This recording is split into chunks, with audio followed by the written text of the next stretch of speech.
Halo sahabat, jumpa lagi dengan Kak Agus. Nah, kali ini kita akan membahas materi mengenai limit fungsi trigonometri. Nah, apakah itu limit fungsi trigonometri? Jika berbicara masalah limit, sebenarnya itu bukan istilah yang baru buat kalian ya. Karena pada tingkat sebelumnya, yaitu di kelas 11, tentunya kalian sudah mempelajari tentang limit fungsi aljabar.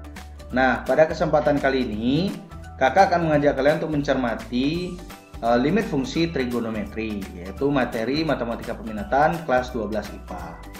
Nah, mengapa kita perlu mempelajari limit fungsi trigonometri? Tentunya kalian sudah sering atau mungkin beberapa kali dicek tekanan darahnya menggunakan alat tensimeter, terutama mungkin saat kalian berada di rumah sakit atau mungkin di klinik saat kalian sedang sakit. Nah, atau mungkin saat kalian sehat tapi kalian ingin mengecek keadaan atau kondisi tubuh kalian. Biasanya kalian juga bisa dilakukan dengan pengecekan tekanan darah. Nah, tekanan darah itu merupakan tekanan yang timbul akibat kerja jantung memompa darah. Nah, tekanan darah seseorang itu dapat diukur dengan tensimeter. Tekanan darah orang dewasa normal itu adalah 120 per 80 mm Hg. Nah, apa arti dari 120 per 80 mm Hg ini? Nah, artinya nilai 120 ini menunjukkan tekanan darah ketika jantung berkontraksi atau sistolik. Sedangkan nilai 80 itu menunjukkan tekanan darah ketika jantung berelaksasi atau diastole gitu. Nah, secara matematika, tekanan darah orang dewasa itu dapat dimodelkan ke dalam bentuk fungsi trigonometri. Nah, fungsinya itu bentuknya seperti ini. PT sama dengan 100 dikurang 20 cos 5pi per 3 kali T. Nah, kalau kita cermati dari bentuk fungsinya, ini termasuk dalam fungsi trigonometri. Kenapa? Karena di sini terdapat unsur trigonometri pada bentuk fungsi PT ini, yaitu ada cos-nya di sini, ada bentuk cos. Nah, di mana T yang digunakan di sini, T yang dimaksud dalam fungsi PT ini adalah waktu ketika pengukuran tekanan darah dimulai. Tuh. Nah,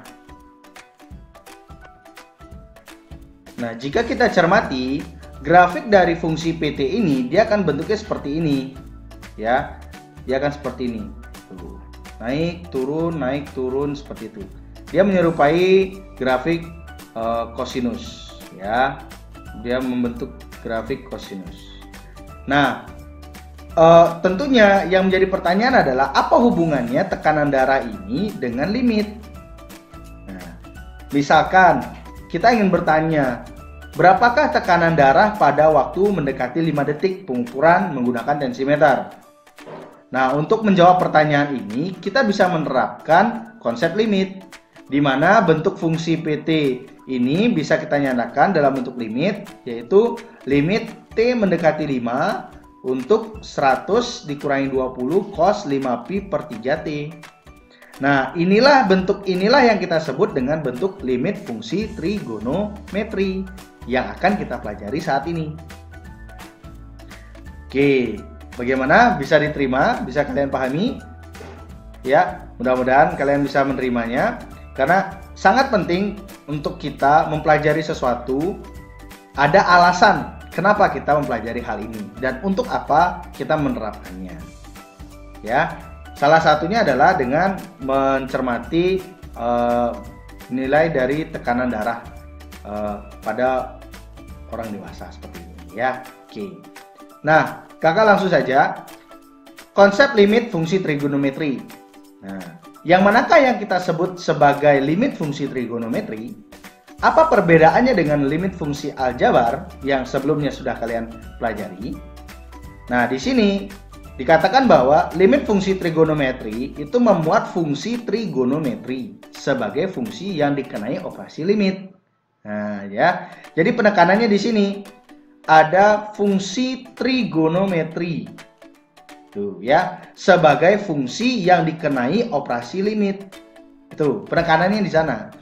Nah, sehingga di sini kakak punya 6 buah bentuk limit. Ya, ada kakak punya 6 buah bentuk limit. Nah, mari kita pilih mana yang merupakan bentuk limit fungsi trigonometri dan mana yang bukan. Kita mulai dari yang A. Nah, yang A ini tidak ada bentuk trigonometrinya. Ya, tidak ada bentuk trigonometrinya. Walaupun di sini dikatakan X-nya mendekati 2pi. Kalau biasanya kalau bentuk pi ini kan cenderung dengan bentuk trigonometri, kan? Nah, walaupun begitu, di sini dalam bentuk limitnya fungsinya itu bukan merupakan fungsi trigonometri. Jadi ini bukan limit fungsi trigonometri. Nah, sedangkan yang B, limit X mendekati 0 dari sin X, ini termasuk dalam limit fungsi trigonometri. Kenapa? Karena bentuk sin X itu adalah bentuk fungsi trigonometri, di mana fungsi trigonometrinya ini dikenai operasi limit. Seperti itu. Bisa kalian pahami? Bisa dibedakan? Nah, bagaimana dengan yang C? Yang C juga termasuk dalam limit fungsi trigonometri.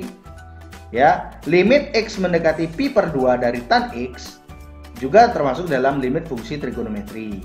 Karena di sini ada bentuk tan X. Tan X ini adalah fungsi trigonometri dan dia dikenai operasi limit. Nah, lalu bagaimana dengan yang D? Yang D ini adalah sin pi limit X mendekati 1 dari X kuadrat. Bentuk ini bukan limit fungsi trigonometri.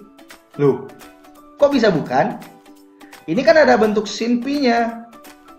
Nah, di sini sin pi tidak dikenai operasi limit.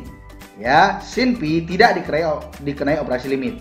Yang dikenai operasi limit adalah bentuk X kuadrat. Jadi, ini adalah bentuk ini bukan merupakan bentuk limit fungsi trigonometri, ya. Ini hanya bentuk operasi perkalian dari sebuah fungsi trigonometri dengan bentuk limit aljabar, gitu, ya. Nah, yang E bagaimana? Yang E ini jelas merupakan limit fungsi trigonometri, ya. Di mana limit X mendekati 0 dari tan X per X ini adalah merupakan bentuk limit fungsi trigonometri. Nah, yang F bagaimana? Yang F menurut kalian apakah limit fungsi trigonometri atau bukan? Ya, jelas ini sama seperti yang D, ya. Ini sama seperti yang D. Ini juga bukan limit fungsi trigonometri. Nah, bagaimana? Sudah bisa kalian membedakan yang mana limit fungsi trigonometri dan yang bukan limit fungsi trigonometri, kan? Good. Sekarang kita lanjutkan.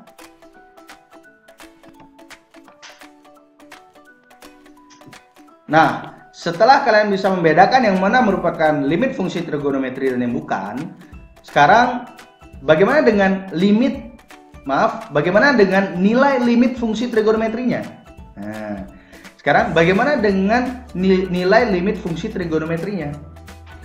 Nah, di sini kalau kita cermati dari ilustrasi yang tadi, tekanan darah orang dewasa normal itu adalah 120 per 80 mm Hg. Yang artinya tekanan darah maksimum adalah 120 mm Hg. Dan minimum itu adalah 80 mm Hg. Nah, sebelum mencapai tekanan darah maksimum, tekanan darah akan naik perlahan sehingga mencapai 120, itu maksimumnya. Jadi kalau kita cermati ya, di sini dari grafiknya kan. Jadi dari sini dari 80 itu nilai minimumnya, ya, dia akan perlahan naik. Tuh, dia akan perlahan naik ke 120. Ya, di nilai maksimumnya. Nah, setelah dia mencapai maksimum, tekanan darah itu akan berangsur turun. Nah, dia akan berangsur turun sehingga mencapai minimum. Nah, dia di minimumnya. Begitu seterusnya dia. Tuh, begitu seterusnya. Dan ini perubahannya ini berdasarkan pada T waktu. Ya, berdasarkan T waktu. Nah, pergerakan grafik ini, ya, dia mengikuti dari fungsi PT ini. yaitu PT sama dengan 100 min 20 cos 5pi per 3T. Nah, sekarang apabila ditanyakan berapakah tekanan darah orang dewasa normal pada waktu mendekati 3 detik, nah ini bisa kita tuliskan seperti ini. Jadi yang dimaksud pertanyaan ini, kedua pertanyaan ini, yaitu berapakah tekanan darah orang dewasa normal pada waktu mendekati 6 detik. Kedua pertanyaan ini bisa kita jawab menggunakan konsep limit. Mungkin kalian masih ingat konsep limit yang dimaksud, di mana limit fungsi di suatu titik itu dapat ditentukan dengan memperhatikan kecenderungan nilai-nilai di titik tersebut. Ya, jadi limit x mendekati c fx sama dengan L itu terjadi atau ada dia nilainya jika dan hanya jika limit x mendekati c negatif fx sama dengan limit x mendekati c positif fx, yaitu sama dengan L. Apa maksud dari simbol ini? Maksudnya adalah limit kiri dan limit kanannya mengarah pada satu nilai yang sama, yaitu L ini. Nah, misalkan di sini kalau kita cermati, misalnya kita mau menjawab pertanyaan yang pertama, berapakah tekanan darah orang dewasa normal pada waktu mendekati 3 detik? Nah, kita cermati di sini. Ini ada 3 detik. Ini T-nya waktunya ya. Ini 3 detiknya di sini. Ini 3 detik di sini. 3-nya. Nah, kita cermati di sini pergerakan di setiap detiknya, di setiap nilai T-nya yang bergerak. Ya, atau misalnya bisa di sini Kakak tulis maksudnya itu adalah limit X mendekati 3 dari PT. Maaf, ini bukan X ya, ini T maksudnya. Nah, limit T mendekati 3 dari PT. Oke, ya. Nah, ini maksudnya.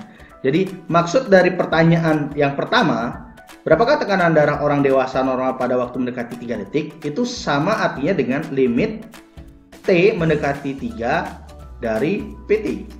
Nah, kalau kita cermati dari gambar grafiknya, pergerakannya itu seperti ini. Jadi semakin dia dari kiri, ini kan dari kiri ya, dari kiri kita dekatin, kita cermati sampai di 3 detik. Nah, ini kan pergerakan dari tekanan darahnya, nilai dari tekanan darahnya itu dia mendekati sebuah nilai, yaitu 120. Nah, dia mendekati 120. Ya, mendekati 120. Yang artinya berarti di sini limit T mendekati 3 min dari PT. Nah, ini ya. Jadi didekati dari kiri, nilainya adalah 120. Tuh. Ya. Nah, begitu pula kalau misalkan kita cermati dia dari kanan. Nah, kita cermati nilainya. Ini grafiknya ini kalau kita cermati dari kanan. Nah, ini dia mendekati ke satu nilai yang sama. Ini kan. Tuh, ini kan 3 detiknya di sini. Ya, 3 detiknya di sini. Nah, ini bisa kakak tulis di sini yang dia mendekati dari kanan ini, dia limit T mendekati 3 positif dari PT itu juga sama, yaitu 120. Itu ya, juga sama dia 120. Nah, ini menunjukkan bahwa limit kiri dan limit kanan itu sama, yaitu mengarah pada satu nilai yang sama, yaitu 120. Nih. Maka limit T mendekati 3 dari PT, dia akan sama dengan 120. Nah, seperti itu. Ya. Jadi tekanan darah orang dewasa normal pada waktu mendekati 3 detik itu adalah 120 nilainya tuh ya. Nah, untuk menjawab pertanyaan yang kedua, secara konsep juga sama. Jadi bisa kita tuliskan di sini karena dia mendekati 6 detik. 6 detik itu ada di sini ya. Ini 6 detiknya ada di sini. Oke, ini 6 detiknya di sini. Nah, kalau kita cermati di sini nilainya tuh. Nah, di sini dia. Ya. Nah, di sini. Jadi kalau kita cermati ketika dia didekati dari kiri, ya, didekati dari kiri, Jadi kalau kakak tuliskan bentuknya ini, pertanyaan yang B itu dia sama, artinya kita mencari limit T mendekati 6 dari PT. Tuh ya. Tuh. Ini ketika dia didekati dari kiri, kita cermati nilainya itu kecenderungannya mendekati nilai di sini 80. Ya. Tuh, didekati dari kiri. Sehingga kalau dituliskan limit kirinya, kakak tulis begini, limit T mendekati 6 negatif dari PT itu sama dengan 80. Ya. Ketika dia didekati dari kiri, kalau kita lihat nih nilainya didekati dari kiri, nih kan. Nah, tuh mengarah ke 80 di sini. Nah, lalu didekati dari kanan juga sama. Ketika didekati dari kanan nilainya, ini T-nya kita gerakkan dari kanan ke kiri mengarah ke 6 detik ini. Nilai dari fungsinya dia mengarah pada satu nilai yang sama, yaitu 80 ini. Tuh. Sehingga kita bisa tuliskan limit T mendekati 6 positif dari PT itu juga sama dengan 80. Tuh. Nah, karena sama di sini sesuai dengan konsep yang disampaikan, ya, maka nilai dari limit T mendekati 6 dari PT dia akan sama dengan 80. Tuh. Ya. Bagaimana?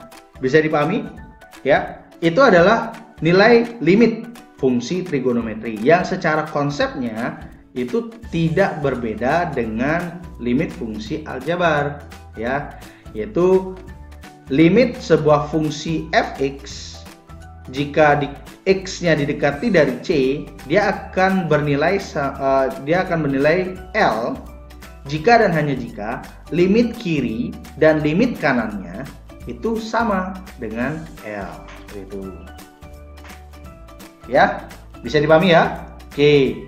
Nah, bagaimana dengan sifat-sifat limit? Sifat-sifat limit yang berlaku pada fungsi aljabar, ya. Sifat-sifat limit yang berlaku pada aljabar juga berlaku pada fungsi trigonometri. Ya, juga berlaku pada fungsi trigonometri. Misalkan fx dan gx adalah fungsi yang mempunyai nilai limit pada x mendekati C, dengan k dan c adalah bilangan real serta n adalah bilangan bulat positif. Nah, di sini ada 5 ya, ada 5 sifat awal ya. Kita akan ulas satu-satu. Ya. Dari yang pertama yang A. Nah, limit K untuk X mendekati C sama dengan K. Contohnya misalkan ada, jadi K ini adalah K dan C itu bilangan real ya. Jadi misalkan limit X mendekati 3 dari 5. Itu misalnya. Nah, maka ini akan sama dengan 5. Tuh, ya. Nah, kalau yang B, limit X mendekati C dari X, dia akan sama dengan C. Jadi kalau misalkan ada limit X mendekati 2 dari X gitu misalnya. Nah, ini kan kita tinggal substitusi saja X-nya. Jadi ini pasti akan sama dengan 2. Tuh, ya. Nah, kalau yang C, maksudnya seperti ini. Misalkan limit X mendekati 3. Sebentar, bukan X mendekati 3 ya. Limit X mendekati pi per 2 dari 2 sin X. Seperti itu misalnya. Ya. Maka ini sesuai sifatnya bisa kita keluarkan K-nya. Dia bisa kita tulis 2 kali limit X mendekati pi per 2 dari sin X. Nah, ini dia ya. Jadi bentuknya seperti ini. K-nya yang di sini, yang di 2 di sini, yang awalnya berada di dalam limit, kita bisa keluarkan dia. Jadi bentuknya seperti ini.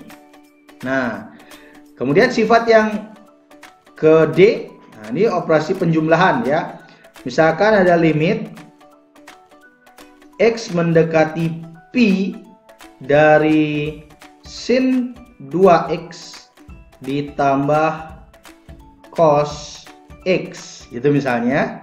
Nah, ini bisa kita pecah ya, ini kita bisa pecah, dia menjadi limit X mendekati Pi dari sin 2X tambah limit X mendekati Pi dari cos X. Nah, seperti itu ya. Nah, begitu pula dengan sifat yang ke E. Ini operasinya pengurangan. Prinsipnya sama dengan yang D, hanya saja di sini dia pengurangan. Misalkan di sini ada limit X mendekati 0 dari sin X dikurangi tan 2X gitu. Maka ini bisa kita nyatakan menjadi limit X mendekati 0 dari sin X dikurangi limit X mendekati 0 dari tan 2X. Nah, bagaimana? Bisa dipahami? Bisa diikuti ya? Oke, next. Berikutnya, sifat berikutnya. Nah, di sini sifat yang ke F itu sifat bentuk perkalian. Misalkan limit X mendekati C dari Fx kali Gx, maka dia juga bisa dipecah menjadi bentuk perkalian seperti ini, perkalian limit. Jadi misalkan ada limit X mendekati 0 dari sin X kali cos X gitu misalnya. Maka ini bisa kita nyatakan menjadi limit X mendekati 0 dari sin X kali limit X mendekati 0 dari cos X. Nah, gitu ya. Bisa kita pecah seperti itu. Nah, sifat yang berikutnya, sifat yang ke G. Nah, ini bentuknya pecahan. Ya, bentuknya pecahan. Misalkan limit X mendekati Pi dari sin X per cos X. Misalkan seperti itu. Maka ini bisa kita pecah menjadi limit X mendekati Pi dari sin X, kemudian kita per limit X mendekati Pi dari cos X. Nah, ini ya, jadi bisa dipecah dia bentuknya, dia pembagian ya, per begini ya.